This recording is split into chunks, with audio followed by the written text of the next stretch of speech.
ಪ್ರಿಯ ವೀಕ್ಷಕರೇ, 9 ನ್ಯೂಸ್ಗೆ ಸ್ವಾಗತ. ಮೆಕ್ಕಾದಲ್ಲಿ ಸಿಗುವಂತಹ ಜಂಜಂ ನೀರಿನ ಬಗ್ಗೆ ನೀವು ಕೇಳಿರಬಹುದು. ಈ ಪವಿತ್ರವಾದ ನೀರನ್ನು ಅಮೃತವೆಂದೇ ಬಳಸಬಹುದು. ಕೋಟ್ಯಾಂತರ ಮುಸಲ್ಮಾನರು ಸೇವಿಸುವ ಜಂಜಂ ನೀರಿನ ಬಗ್ಗೆ ನೀವು ಕೇಳಿದರೆ ಶಾಕ್ ಆಗ್ತೀರಾ. ಇದು ಒಂದು ಶಕ್ತಿ ಹಾಗೂ ಧರ್ಮದ ಸಂಕೇತ. ಜಂಜಂ ನೀರಿನ ಒಳಗಡೆ ಅಂತಹ ಶಕ್ತಿಯಾದರೂ ಏನಿದೆ? ಅದರ ಸಂಪೂರ್ಣ ಮಾಹಿತಿ ಇಲ್ಲಿದೆ ನೋಡಿ. ಜಂಜಂ ವಾಟರ್. ನಮಸ್ಕಾರ ಸ್ನೇಹಿತರೆ, ನಿಮಗೆಲ್ಲರಿಗೂ ಮತ್ತೊಂದು ಹೊಸ ವಿಡಿಯೋಗೆ ಸ್ವಾಗತ ಸುಸ್ವಾಗತ. ಪ್ರಪಂಚದಲ್ಲಿ ಇರುವ ಮುಸಲ್ಮಾನರು ಬಿಟ್ಟರೆ ಬೇರೆ ಯಾರಿಗೂ ಕೂಡ, ಅಂದರೆ 95% ಜನಗಳಿಗೆ ಯಾರಿಗೂ ಕೂಡ ಜಂಜಂ ನೀರಿನ ಬಗ್ಗೆ ಮಾಹಿತಿ ಗೊತ್ತೇ ಇಲ್ಲ. ಈ ಒಂದು ಜಂಜಂ ನೀರು ಕುಡಿಯೋದು ಮುಸಲ್ಮಾನರು. ನಮ್ಮ ಭಾರತ ದೇಶದಲ್ಲಿರುವ ಕೋಟ್ಯಾಂತರ ಮುಸಲ್ಮಾನರ ಅಮೃತ ಈ ಜಂಜಂ ನೀರು ಅಂತ ಹೇಳಿದರೂ ತಪ್ಪಾಗಲ್ಲ. ಮುಸಲ್ಮಾನರು ಸೇವಿಸುವ ಜಂಜಂ ನೀರಿನ ಶಕ್ತಿ ಬಗ್ಗೆ ತಿಳಿದರೆ ಖಂಡಿತ ಶಾಕ್ ಮೇಲೆ ಶಾಕ್ ಆಗುತ್ತೆ. ಈ ಜಂಜಂ ನೀರು ಕೇವಲ ಒಂದು ನೀರಲ್ಲ, ಇದು ಒಂದು ಶಕ್ತಿ ಮತ್ತು ಧರ್ಮದ ಸಂಕೇತ. ಸ್ನೇಹಿತರೆ, ಈ ಜಂಜಂ ನೀರು ಏನು? ಈ ನೀರನ್ನು ಕುಡಿಯೋದಕ್ಕೆ ಭಾರತ ದೇಶದಲ್ಲಿರೋ ಕೋಟ್ಯಾಂತರ ಮುಸಲ್ಮಾನರು ಸಾವಿರಾರು ಕಿಲೋಮೀಟರ್ ದೂರ ಪ್ರಯಾಣ ಮಾಡಿ ಕುಡಿಯೋದು ಏನಕ್ಕೆ? ಈ ಜಂಜಂ ನೀರಿನ ಒಳಗಡೆ ಅಂತ ಶಕ್ತಿಯಾದರೂ ಏನಿದೆ? ಹಾಗಾದ್ರೆ ಬನ್ನಿ ವೀಕ್ಷಕ ಬಂಧುಗಳೇ, ಈ ಜಂಜಂ ನೀರಿನ ವಿಶೇಷತೆಗಳ ಬಗ್ಗೆ ತಿಳಿಯೋಣ. ನೀವಿನ್ನು ನನ್ನ official Facebook page Sudhindra explorer ನ ಫಾಲೋ ಮಾಡಿಲ್ಲ ಅಂದ್ರೆ ಫಾಲೋ ಮಾಡಿ. Facebook page link description box ನಲ್ಲಿ ಇರುತ್ತೆ, ಚೆಕ್ ಮಾಡಿ. ಹಾಗೆ ಈ ವಿಡಿಯೋಗೆ ಒಂದು ಲೈಕ್ ಕೊಡಿ, ಶೇರ್ ಮಾಡಿ, ಸಬ್ಸ್ಕ್ರೈಬ್ ಮಾಡಿ ಮತ್ತು ಬೆಲ್ ಐಕಾನ್ ಪ್ರೆಸ್ ಮಾಡೋದನ್ನ ಮರೆಯಬೇಡಿ. ವಿಡಿಯೋನ ಪೂರ್ತಿ ನೋಡಿ, ಸ್ಕಿಪ್ ಮಾಡಬೇಡಿ. ನಂತರ ನಿಮ್ಮ ಅಭಿಪ್ರಾಯ ಅನಿಸಿಕೆಗಳನ್ನ ಕಮೆಂಟ್ ಮೂಲಕ ತಿಳಿಸಿ. ಸ್ನೇಹಿತರೆ, ಜಂಜಂ ಹೆಸರಿನಲ್ಲಿಯೇ ಇದೆ ಅತಿ ದೊಡ್ಡ ಕುತೂಹಲ. ಜಂಜಂ ಅಂತ ಹೆಸರು ಕೇಳಿದ್ರೇನೆ ಎಲ್ಲರಿಗೂ ಒಂದು ಕುತೂಹಲ ಮೂಡುತ್ತೆ. ಇದೇನಪ್ಪ ಇದು ಹೆಸರು ಹೀಗಿದೆ, ಇದರ ಅರ್ಥ ಏನು ಅಂತ.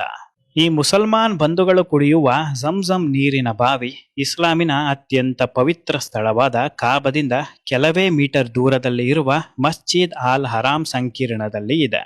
ಸಾವಿರಾರು ವರ್ಷಗಳ ಹಿಂದೆ ಭೂಮಿ ಮೇಲೆ ನೆಲೆಸಿದ್ದ ಅಬ್ರಾಹಂ, ಇವರನ್ನು ಇಬ್ರಾಹಿಂ ಅಂತನೂ ಕರೆಯಲಾಗುತ್ತೆ. ಆಗಿನ ಸಮಯದಲ್ಲೇ ಇವರು ಜಗತ್ತಿಗೆ ತುಂಬಾ ಪರಿಚಿತರಾಗಿದ್ದ ಒಬ್ಬ ಪ್ರವಾದಿ. ಇಬ್ರಾಹಿಂಗೆ ಅಲ್ಲಾ ದೇವರಿಂದ ಒಂದು ದೈವಿಕ ಆಜ್ಞೆ ಬರುತ್ತೆ. ಇಬ್ರಾಹಿಂ ಪತ್ನಿ ಹಜಾರ್ ಮತ್ತು ಶಿಶು ಮಗು ಇಸ್ಮಾಯಿಲ್ ಇಬ್ಬರನ್ನು ಮೆಕ್ಕಾದ ಮರುಭೂಮಿ ಪ್ರದೇಶ ಮತ್ತು ಬಂಜಾರು ಕಣಿವೆಯಲ್ಲಿ ಬಿಡೋದಕ್ಕೆ ಅಲ್ಲಾ ದೇವರಿಂದ ಸೂಚನೆ ಸಿಗುತ್ತಂತೆ. ಜಗತ್ತಿನಲ್ಲಿ ಅತಿ ದೊಡ್ಡ ಒಂದು ಕಾರ್ಯ ನಡೆಯಬೇಕಾಗಿದೆ. ಈ ಒಂದು ಕಾರ್ಯಕ್ಕೆ ತಾಯಿ ಮಗುನೇ ಕಾರಣ ಆಗ್ತಾರೆ ಅಂತ ಅಲ್ಲಾ ದೇವರು ಹೇಳ್ತಾರಂತೆ. ಇದು ಒಂದು ಸಂಪೂರ್ಣ ಮರುಭೂಮಿ ಪ್ರದೇಶ. ಒಂದೇ ಒಂದು ಸಣ್ಣ ಸಸ್ಯ ಇಲ್ಲ, ನೀರಿಲ್ಲ, ತಿನ್ನೋದಕ್ಕೆ ಆಹಾರ ಇಲ್ಲ, ಜನಗಳು ಕೂಡ ಇಲ್ಲ. ಹಜಾರ್ ಮತ್ತು ಇಸ್ಮಾಯಿಲ್ಗೆ ಇದು ಒಂದು ನಂಬಿಕೆಯ ಪರೀಕ್ಷೆ ಆಗಿತ್ತಂತೆ. ಬರೀ ನಂಬಿಕೆಯ ಪರೀಕ್ಷೆ ಆಗಿತ್ತು ಅಂತ ಹೇಳೋದಕ್ಕಿಂತ ಮಾನವ ನಂಬಿಕೆಯ ಹಾದಿಯನ್ನು ರೂಪಿಸುವ ಪರೀಕ್ಷೆ ಆಗಿತ್ತು ಅಂತ ಹೇಳಬಹುದು.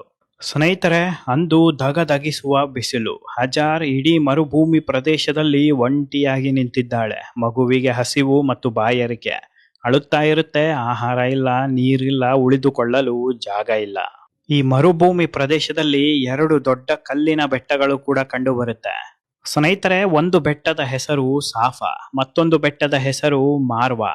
ಹಜಾರ್ ತಾಯಿ ಸಾಫಾ ಬೆಟ್ಟದ ಮೇಲೆ ಹೋಗಿ ನೋಡ್ತಾರೆ, ಮರುಭೂಮಿಯಲ್ಲಿ ಯಾರಾದ್ರೂ ಕಾಣ್ತಾರ ಸಹಾಯ ಕೇಳಬಹುದು ಅಂತ. ಆದರೆ ಒಂದೇ ಒಂದು ನರಪಿಳ್ಳೆ ಕೂಡ ಮರುಭೂಮಿಯಲ್ಲಿ ಕಂಡು ಬರಲ್ಲ. ಮಾರ್ವಾ ಬೆಟ್ಟದ ಮೇಲೆ ಕೂಡ ಹೋಗಿ ಪರಿಶೀಲನೆ ಮಾಡ್ತಾರೆ, ಯಾರಾದ್ರೂ ಕಾಣುತ್ತಾರ ಅಂತ. ಆದರೆ ಯಾರೂ ಕಾಣೋದಿಲ್ಲ, ಸಹಾಯ ಮಾಡೋದಕ್ಕೆ ಯಾರೂ ಇಲ್ಲ. ಸ್ನೇಹಿತರೆ, ಅಂದು ಮರುಭೂಮಿಯಲ್ಲಿ ಇದ್ದದ್ದು ಕೇವಲ ಇಬ್ಬರು, ಅದು ತಾಯಿ ಮತ್ತು ಮಗು. ತಿನ್ನೋದಕ್ಕೆ ಆಹಾರ ಇಲ್ಲದೆ, ನೀರಿಲ್ಲದೆ ಹೊಟ್ಟೆ ಹಸಿವಿಗೆ ಮಗುವಿನ ಅಳು ಹೆಚ್ಚಾಗುತ್ತೆ. ಸ್ನೇಹಿತರೆ, ಯಾವಾಗ ಮಗುವಿನ ಅಳು ಹೆಚ್ಚಾಗುತ್ತೋ ಅತಿ ದೊಡ್ಡ ಪವಾಡ ಸೃಷ್ಟಿಯಾಗುತ್ತೆ. ತಾಯಿಯ ಕಷ್ಟ, ಮಗುವಿನ ಅಳುವನ್ನು ನೋಡಲಾರದೆ ದೇವದೂತ ಜೇಬ್ರಿಲ್ ಕಾಣಿಸಿಕೊಂಡು ಭೂಮಿಯನ್ನು ಹೊಡಿತಾನೆ. ಭೂಮಿ ಒಳಗಡೆಯಿಂದ ನೀರು ಚಿಮ್ಮಲು ಶುರು ಆಗುತ್ತೆ. ನೀರು ಬರುತ್ತಾ ಇದ್ದಂತೆ ಹಜಾರ್ ತಾಯಿ ಬೇಗನೆ ಕಲ್ಲುಗಳನ್ನು ಸಂಗ್ರಹಿಸಿ ನೀರು ಬರುತ್ತಾ ಇರುವ ಸುತ್ತಲೂ ಒಂದು ಕೊಳವೆ ರೀತಿಯಲ್ಲಿ ಒಂದು ಪ್ರದೇಶವನ್ನೇ ನಿರ್ಮಿಸ್ತಾರೆ. ನಂತರ ಜಂಜಂ ಅಂತ ಜೋರಾಗಿ ಕೂಗಿ ನೀರನ್ನು ಸಂಗ್ರಹಿಸ್ತಾರೆ. ನೀರು ಮತ್ತೆ ಹರಿಯದಂತೆ ಅಲ್ಲಾ ದೇವರಲ್ಲಿ ಬೇಡುತ್ತಾರೆ. ಸ್ನೇಹಿತರೆ, ಜಂಜಂ ಅಂದರೆ ನಿಲ್ಲಿಸು ನಿಲ್ಲಿಸು ಅಂತ ಅರ್ಥ. ಈ ಒಂದು ಜಂಜಂ ನೀರು ಸಾಮಾನ್ಯ ನೀರಾಗಿರಲಿಲ್ಲ. ಇದು ಒಂದು ತಾಯಿಯ ಹೋರಾಟ ಮತ್ತು ಅಚಲ ನಂಬಿಕೆಗೆ ಪ್ರತಿಕ್ರಿಯೆಯಾಗಿ ಅಲ್ಲಾ ದೇವರಿಂದ ನೀಡಲ್ಪಟ್ಟ ದೈವಿಕ ಕೊಡುಗೆಯಾಗಿತ್ತು. ಮುಸಲ್ಮಾನ್ ಬಂಧುಗಳಿಗೆ ಅಲ್ಲಾ ದೇವರು ಕೊಟ್ಟ ನೀರು ಅಂತ ಹೇಳಿದರೂ ತಪ್ಪಾಗಲ್ಲ. ಸ್ನೇಹಿತರೆ, ಕಾಲ ಕಳೆದಂತೆ ಈ ಝಂಝಂ ನೀರಿನ ಆಗಮನವು ಮರುಭೂಮಿ ಪ್ರದೇಶ ಮತ್ತು ಬಂಜಾರು ಕಣಿವೆಗಳಿಗೆ ಜೀವ ತುಂಬುತ್ತೆ. ಆಗಿನ ಸಮಯದಲ್ಲಿ ನೀರನ್ನು ಹುಡುಕುತ್ತಾ ಬರ್ತಾ ಇದ್ದ ರಾಜರು, ಮಹಾರಾಜರು, ದೊಡ್ಡ ದೊಡ್ಡ ಸಾಮ್ರಾಜ್ಯ ಮತ್ತು ಬುಡಕಟ್ಟು ಜನಾಂಗದವರಿಗೆ ಈ ಝಂಝಂ ನೀರಿನ ಬಗ್ಗೆ ಗೊತ್ತಾಗುತ್ತೆ. ನೀರಿನ ಸುತ್ತಮುತ್ತ ಬಿಡಾರ ಹೂಡುತ್ತಾರೆ. ಇವರುಗಳಲ್ಲಿ ಅತ್ಯಂತ ಪ್ರಬಲ ಮತ್ತು ಅತ್ಯಂತ ಶಕ್ತಿಶಾಲಿ ಜುರ್ಹಂ ಬುಡಕಟ್ಟು ಜನಾಂಗದವರು ಝಂಝಂ ನೀರಿನ ಪಕ್ಕದಲ್ಲೇ ವಾಸಿಸಲು ಶುರು ಮಾಡ್ತಾರೆ. ನಂತರ ಮೆಕ್ಕಾ ಈ ದೈವಿಕ ನೀರಿನ ಸುತ್ತಲೂ ಬೆಳೆಯಲು ಪ್ರಾರಂಭವಾಯಿತು. ಹೀಗೆ ದಿನಗಳು ಉರುಳಿದಂತೆ ಝಂಝಂ ನೀರಿನ ಸುತ್ತ ಸಭೆ, ವ್ಯಾಪಾರ ಮತ್ತು ಕೊನೆಯದಾಗಿ ಆಧ್ಯಾತ್ಮಿಕ ಕೇಂದ್ರ ಬಿಂದುವಾಗುತ್ತೆ. ಆದರೆ ಇದು ಅಷ್ಟು ದಿನ ಉಳಿಯೋದಿಲ್ಲ. ತಲೆಮಾರುಗಳ ನಂತರ ಝಂಝಂ ನೀರಿನ ಸುತ್ತಮುತ್ತ ನೆಲೆಸಿದ್ದ ಎಲ್ಲರೂ ಕೂಡ ಕಣ್ಮರೆ ಆಗ್ತಾರೆ. ಝಂಝಂ ಬಾವಿ ಕಣ್ಮರೆ ಆಗುತ್ತೆ, ಮತ್ತೆ ಭೂಮಿ ಒಳಗಡೆ ಹೊರಟು ಹೋಗುತ್ತೆ. ಸ್ನೇಹಿತರೆ, ಝಂಝಂ ನೀರನ್ನು ಮತ್ತೆ ಕಂಡು ಹಿಡಿದಿದ್ದು ಪ್ರವಾದಿ ಮೊಹಮ್ಮದ್ ರವರ ಅಜ್ಜ ಅಬ್ದುಲ್ ಮುತ್ತಲಿಬ್. ಅಬ್ದುಲ್ ಮುತ್ತಲಿಬ್ ಅವರ ಕನಸಿನಲ್ಲಿ ಪ್ರತ್ಯಕ್ಷಗೊಂಡ ಅಲ್ಲಾ ದೇವರು ಪವಿತ್ರ ಬಾವಿಯನ್ನು ಮತ್ತೊಮ್ಮೆ ಅಗೆದು ಹೊರ ತೆಗೆಯೋದಕ್ಕೆ ಸೂಚನೆ ಕೊಡ್ತಾರಂತೆ. ಮುತ್ತಲಿಬ್ ಅವರಿಗೆ ಬಾವಿ ಇರುವ ಜಾಗವನ್ನು ಅಲ್ಲಾ ದೇವರೇ ತೋರಿಸ್ತಾರಂತೆ. ನಂತರ ಮುತ್ತಲಿಬ್ ಸಾಕಷ್ಟು ದಿನಗಳ ಕಾಲ ಒಬ್ಬರೇ ಕಷ್ಟಪಟ್ಟು ನೆಲ ಅಗಿತಾರೆ. ಝಂಝಂ ನೀರು ಉಕ್ಕಲು ಶುರುವಾಗುತ್ತೆ. ಸ್ನೇಹಿತರೆ, ಅಬ್ದುಲ್ ಮುತಾಲಿಬ್ ಅವರು ಹುಡುಕಿದ ದಿನದಿಂದ ಝಂಝಂ ನೀರು ಇಸ್ಲಾಮಿಕ್ ಇತಿಹಾಸದೊಂದಿಗೆ ಆಳವಾಗಿ ಬೆರೆತು ಹೋಗಿದೆ. ಪ್ರವಾದಿ ಮೊಹಮ್ಮದ್ ಝಂಝಂ ನೀರನ್ನು ಪ್ರತಿದಿನ ಪೂಜಿಸುತ್ತಾ ಇದ್ರು, ಆರಾಧನೆ ಮಾಡ್ತಾ ಇದ್ರು ಮತ್ತು ಕುಡಿಯುತ್ತಾ ಇದ್ರಂತೆ. ಪ್ರವಾದಿ ಮೊಹಮ್ಮದ್ ಅವರು ಏನ್ ಹೇಳಿದ್ದಾರೆ ಅಂತಂದ್ರೆ, ಮನಸ್ಸಿನಲ್ಲಿ ತಮ್ಮ ತಮ್ಮ ಇಚ್ಛೆಗಳನ್ನು ಪ್ರಾರ್ಥನೆ ಮಾಡಿಕೊಂಡು ಝಂಝಂ ನೀರನ್ನು ಕುಡಿದರೆ ಖಂಡಿತವಾಗಿಯೂ ಅಂದುಕೊಂಡಿದ್ದು 101% ಆಗುತ್ತಂತೆ. ಹಾಗಾಗಿ ತಲೆಮಾರುಗಳಿಂದ ಮುಸಲ್ಮಾನರು ನೀರಿನ ಆಧ್ಯಾತ್ಮಿಕ ಶಕ್ತಿಯನ್ನು ನಂಬಿ ಹೃತ್ಪೂರ್ವಕ ಪ್ರಾರ್ಥನೆಗಳನ್ನು ಮಾಡುತ್ತಾ ಝಂಝಂ ನೀರನ್ನು ಕುಡಿಯಲು ಶುರು ಮಾಡ್ತಾರೆ. ಸಾವಿರಾರು ವರ್ಷಗಳಿಂದ ಈ ಝಂಝಂ ನೀರು ಹರಿಯೋದು ನಿಂತಿಲ್ಲ. ಪ್ರತಿ ವರ್ಷ ಕೋಟ್ಯಾಂತರ ಮುಸಲ್ಮಾನ್ ಭಕ್ತರು ಝಂಝಂ ನೀರನ್ನು ಕುಡಿತಾರೆ. ನೀರು ಖಾಲಿಯಾಗಿಲ್ಲ.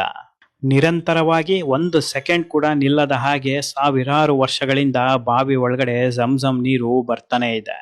ಹಜ್ ಮತ್ತು ಉಮ್ರಾ ಸಮಯದಲ್ಲಿ ಪ್ರಪಂಚಾದ್ಯಂತ ಮೂಲೆ ಮೂಲೆಗಳಿಂದ ಲಕ್ಷಾಂತರ ಮುಸಲ್ಮಾನ್ ಯಾತ್ರಿಕರು ಝಂಝಂ ನೀರನ್ನು ಕುಡಿತಾರೆ. ಸ್ನೇಹಿತರೆ, ಇಲ್ಲಿ ನೀವು ನೋಡುತ್ತಾ ಇರೋದು ಇಸ್ಲಾಮಿನ ಅತ್ಯಂತ ಪವಿತ್ರ ಸ್ಥಳವಾದ ಕಾಬಾ. ಈ ಕಾಬಾ ಮುಸ್ಲಿಂ ಪ್ರಪಂಚದ ಆಧ್ಯಾತ್ಮಿಕ ಕೇಂದ್ರವಾಗಿದೆ.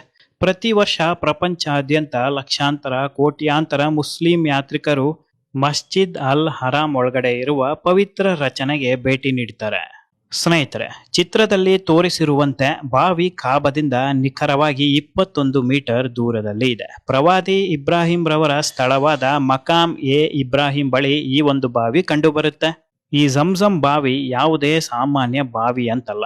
ಇದು ಭೂಗತ ಇಂಜಿನಿಯರಿಂಗ್ ನ ಒಂದು ದೊಡ್ಡ ಅದ್ಭುತ. ಈ ಭೂಗತ ಮತ್ತು ನೈಸರ್ಗಿಕ ನೀರಿನ ಒಳಹರಿವು ಯಾವ ರೀತಿ ಇದೆ ಅನ್ನೋದಕ್ಕೆ 2 ಭಾಗವಾಗಿ ವಿಂಗಡಿಸ್ತಾರೆ. ಈ ನೀರಿನ 2 ಭಾಗಗಳು ಯಾವುದು ಅಂತ ನೋಡೋದಾದ್ರೆ, ಮೊದಲ ಭಾಗವು ನೆಲದ ಮಟ್ಟದಿಂದ 13 ಮೀಟರ್ ಕೆಳಗಡೆ ವಿಸ್ತೀರ್ಣ ಆಗಿದೆ. ಈ 13 ಮೀಟರ್ ಕೆಳಗಡೆ ಮೃದುವಾದ ಮೆಕ್ಕಲು ಮಣ್ಣಿನ ಮೇಲಿನ ಪದರಗಳು ಕಂಡುಬರುತ್ತೆ. ಎರಡನೇ ಭಾಗ 17 ಮೀಟರ್ ಆಳಕ್ಕೆ ಹೋಗುತ್ತೆ. ಝಂಝಂ ನೀರು ಗಟ್ಟಿಯಾದ ಪರ್ವತದ ಬಂಡೆಗಳಿಂದ ನುಸುಳುತ್ತೆ. ಒಟ್ಟಿನಲ್ಲಿ ಬರೋಬ್ಬರಿ 30 ಮೀಟರ್ ಆಳದಿಂದ ಬಾವಿಗೆ ಝಂಝಂ ನೀರು ಬರುತ್ತೆ. 30 ಮೀಟರ್ ಆಳ ಅಂತಂದರೆ 98 ಅಡಿಗಳಷ್ಟು ಆಳದಿಂದ ಬಾವಿ ಒಳಗಡೆ ನೀರು ಬರುತ್ತೆ. ಸ್ನೇಹಿತರೆ, ಪವಿತ್ರ ನೀರಿನ ಮೂಲವನ್ನು ರಕ್ಷಿಸಲು ಒಳಗಿನ ಗೋಡೆಗಳನ್ನು ಕಲ್ಲುಗಳು ಮತ್ತು ಆಧುನಿಕ ವಸ್ತುಗಳು ತಂತ್ರಜ್ಞಾನದಿಂದ ಬಲಪಡಿಸಲಾಗಿದೆ. ಪವಿತ್ರ ನೀರಿಗೆ ಯಾವುದೇ ಕಾರಣಕ್ಕೂ ಹಾನಿ ಆಗದಂತೆ ನೋಡ್ಕೊಂತಾ ಇದ್ದಾರೆ.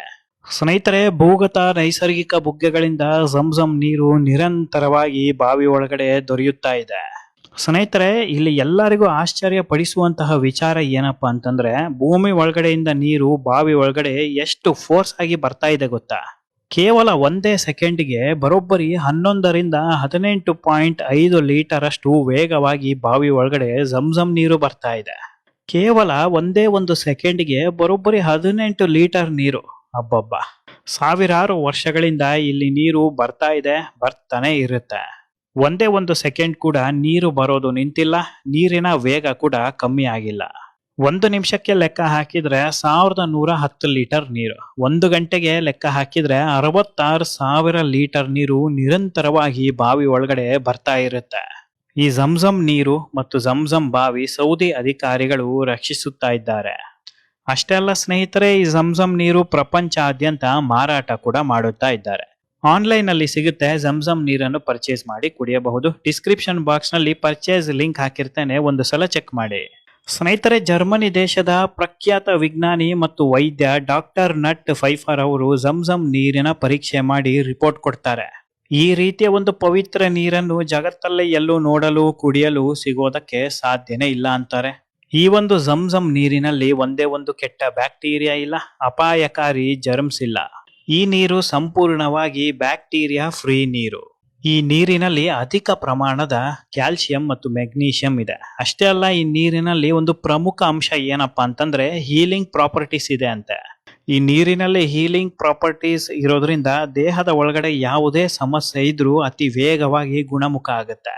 ಈ ನೀರಿನಲ್ಲಿ ಕ್ಯಾನ್ಸರ್ ಗುಣಪಡಿಸುವಂತಹ ಶಕ್ತಿ ಇದೆ ಅಂತ ಸಾಕಷ್ಟು ವಿಜ್ಞಾನಿಗಳು ಹೇಳ್ತಾರೆ. ಪ್ರತಿನಿತ್ಯ ಈ ಝಮ್ಝಮ್ ನೀರು ಕುಡಿಯೋದು ಅಮೃತ ಕುಡಿದ ಹಾಗೆ ಲೆಕ್ಕ ಅಂತ ಹೇಳುತ್ತಾರೆ. ತಂತ್ರಜ್ಞಾನ ಮತ್ತು ಬದಲಾವಣೆಯಿಂದ ತುಂಬಿರುವ ಜಗತ್ತಿನಲ್ಲಿ ಝಮ್ಝಮ್ ಕತೆ ನಮಗೆ ಶಾಶ್ವತವಾದದ್ದನ್ನು ನೆನಪಿಸುತ್ತದೆ. ನಿಜವಾದ ಪವಾಡಗಳು ನಂಬಿಕೆ, ಪ್ರಾರ್ಥನೆ ಮತ್ತು ದೇವರ ಕರುಣೆಯ ಮೇಲಿನ ಅಚಲ ನಂಬಿಕೆಯಿಂದ ಬರುತ್ತದೆ. ಹೃದಯಗಳು ನಂಬುವ ತನಕ ಝಮ್ಝಮ್ ಹರಿಯುತ್ತಲೇ ಇರುತ್ತೆ. ಮೆಕ್ಕಾದ ಮರಳಿನಲ್ಲಿ ನಡೆದ ಅತ್ಯಂತ ಜೀವಂತ ಪವಾಡವೇ ಈ ಝಮ್ಝಮ್ ನೀರು. ಸ್ನೇಹಿತರೆ, ಮುಸಲ್ಮಾನರ ಪವಿತ್ರ ಝಮ್ಝಮ್ ನೀರಿನ ಬಗೆಗಿನ ವಿಡಿಯೋ ನಿಮಗೆ ಇಷ್ಟ ಆಗಿದ್ರೆ ದಯವಿಟ್ಟು ಒಂದು ಲೈಕ್ ಕೊಡಿ, ಶೇರ್ ಮಾಡಿ, ಸಬ್ಸ್ಕ್ರೈಬ್ ಮಾಡಿ. ನಿಮ್ಮ ಅಭಿಪ್ರಾಯ ಅನಿಸಿಕೆಗಳನ್ನ ಕಮೆಂಟ್ ಮೂಲಕ ತಿಳಿಸಿ. ಇದೇ ರೀತಿ ಇಂಟ್ರೆಸ್ಟಿಂಗ್ ವಿಚಾರದೊಂದಿಗೆ ಖಂಡಿತ